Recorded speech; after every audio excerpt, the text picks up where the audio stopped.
On behalf of vets, I'd like to say that we are now a vets graduate, or we call them Witses with an edge. What would your message be to Witses graduating today across all 5 faculties? I think my biggest message would be well done. I remember when lockdown hit last year, all of us were so scared, terrified about how we're going to make it through, how we're going to graduate. And you know, education is the key to economic empowerment in this country. So now you feel like your education is threatened, but somehow we rose up. We stood up and we showed up to the challenge, and today and throughout this graduation season, I think it's something that they need to be proud of. It's not the most ideal situation, as you said, but then all of us did so well, and from me to them is, I'm so proud of you guys, I'm so proud of us. And this is what Witsie is all about, adapting, practicing agency, and just showing up at all times. Wonderful.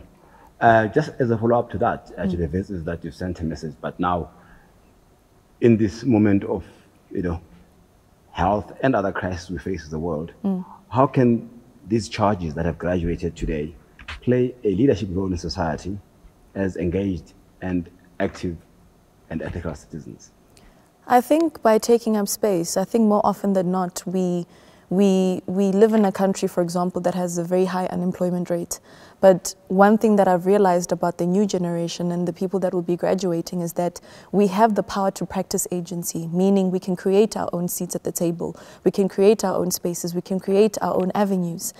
So I think in terms of leadership, all we have to do is create our own spaces, create our own seats at the table, and take up space. What should our students and graduates understand about mental health challenges facing society? I think the biggest message that I have for them, and the biggest understanding or takeaway that they should have of mental health, is that it's okay to not be okay. That's the biggest thing about students, because we live in a society where most of us come from backgrounds where education is our key out, but then we forget to take care of ourselves in the name of success.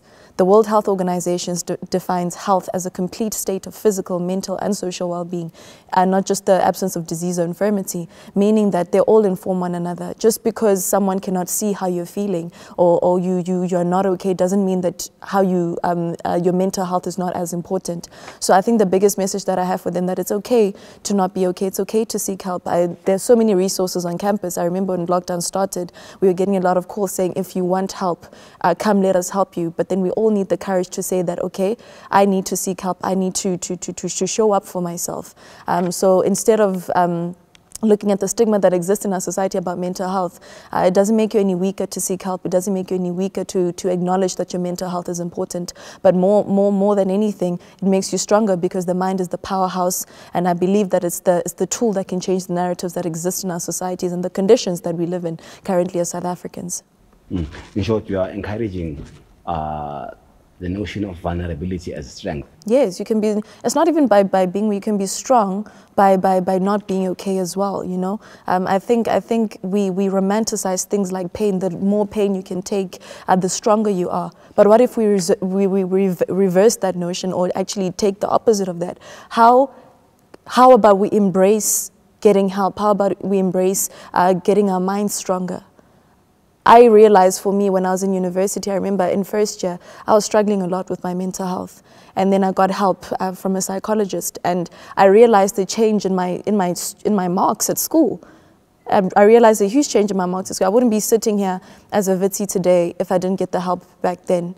And I wouldn't be Miss South Africa today if I didn't get the help back then. So what I'm telling them, that it's okay to not be okay. You'll come out stronger on the other side if you just take that first step. Just as a quick follow-up to that, because I think if knowing the communities we come from, that maybe being female is easier to show that vulnerability. But in a particular societies, in South Africa in particular, in I can say African societies, that the man must bear it and grin it, and that is part of a culturalization that I'm sure you're aware of. How do you reach out now to young men out there who actually will not have that courage to say that I'm not okay, because society has framed us to be like that as men? Yeah, that's how society has framed it, and that's why we have a society that has toxic masculinity and so many other social ills that currently exist in our society. But us having this conversation right now will empower the next man to realize that it's okay. It takes one person standing up and realizing that it's okay to not be okay. I think it all starts with the conversations that men have among themselves. If I go to a man and say that, listen, it's okay to not be okay, how do I debunk societal structures and societal standards of how a man should be like? You know, the whole notion of indoda ekali, like a man doesn't cry. Who said that? And then we wonder why there's so much anger, so much sadness in our society. But then it all starts with men in their own circles having those conversations as well. And us as women as well, normalizing that and not saying that a man is weak if he shows any emotion. So it starts with the conversations, and us, not only within our communities, but in schools as well. Because we live in spaces where there are certain roles for men and certain roles for women, and that's where the problem starts, when we try to separate the two. But we are all humans first before anything else. Now, because I'm going to press you on one of your key interests to you in terms of gender equity and how to approach and manage, because you cannot eliminate it completely, it will be there, but gender-based harm as you approach Women's Month. How we combat it. How you approach it. I mean, you cannot combat it. How we approach it. And then eventually work towards combating it, I guess. Recently, I was speaking at the UN Women's Global Generation Equality Forum. And one of the things that came up in those conversations was how, or one of the key things that I pointed out in my talk was how, in order to debunk harmful gender power dynamics and harmful gender norms, we can do that through education. So I believe that in our society we need to prioritize education. But then again, we've seen how in our society that really helps a lot, but then there's still so many social ills. So as I said before, it starts with the conversations that we have amongst ourselves. So I implore men during this time to start those conversations, those uncomfortable conversations within amongst themselves. If you are sitting with your friends, for example, and someone says something derogatory or something disrespectful towards a woman, call them out. It starts in small instances like that, where we do not allow disrespectful behavior, whether a woman is there or not. We respect and we start those conversations within our own communities. More often than not, in many societies, gender-based harm is swept under the carpet.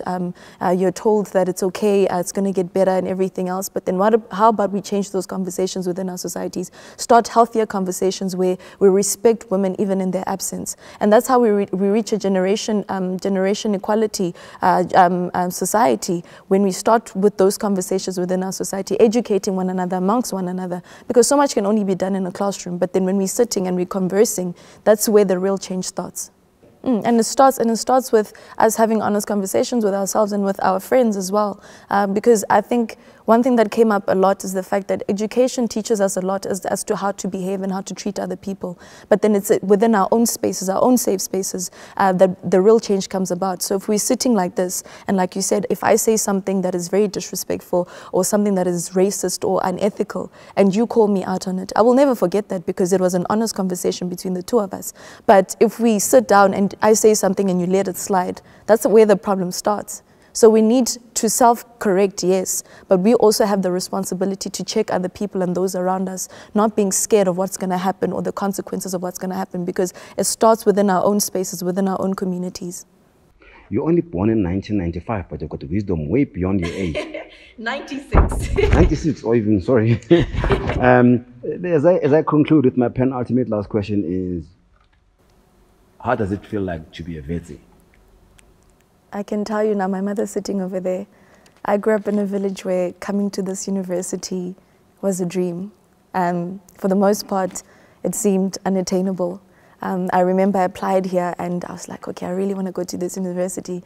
And when I finally got accepted, it was the happiest day of my life. So even when I was doing Miss South Africa and trying to finish my studies as well, it was such an honor being here, and now to be a Witsie and to achieve a lifelong dream is, I can't even explain it. It's the best feeling ever, and I'm so honored to be part of such a family and to be sitting here today. So this is probably one of the happiest days of my life. I was very lucky to have lecturers that made sure that when I ask questions, you know, sometimes they tell you there's no such thing as a stupid question. This university is basically that you never feel out of place, and there are always people that are willing to help to make sure that you become a success. So to my supervisors, I know I used to send them things all the time, worrying and doubting myself because finally I'm a Witsie and I just want to make sure that it's a success. But then they always reassured me of how I belong here. And my mind is a tool that is very powerful and I can achieve anything. And those were the words and reiterations that were constant throughout. My last question to you is, what are your next steps? I'm taking over the world. That's the next step. You bet. Ms. Musiḓa, what are your last comments as we close the conversation? I think based on the question that you asked me before about how it feels to be a Witsie, my last comment is the fact that dreams are valid. I never thought I'd be sitting here today, but today that I am sitting here. And to every single graduate, to every single student who feels like, oh, this is really tough, you are going to make it, you're going to succeed, you're going to graduate, and it may not seem easy now, but anything is possible if you put your mind to it and if you work hard. And please remember, focus on the small victories. Some days you're going to feel like, okay, today's tough, I'm struggling to study, I'm struggling to do this, but focus on the small victories. Some days you're just going to have an hour to study, but if you build that up to 2 hours, 3 hours, 4 hours, it builds up to bigger victories to the point where you're going to be graduating and walking across the stage and becoming your lifelong dream. You are going to create your own seat at the table, but it starts with you being kind to yourself and just focusing on the small victories. Thank you, and congratulations, double congratulations. Thank you so much. To you and to all the Witsies who have graduated during this season. We certainly look forward to seeing you in person on the other side of this COVID peak. And stay safe, and once again, Godspeed, and go break a leg. Doribu, thank you so much.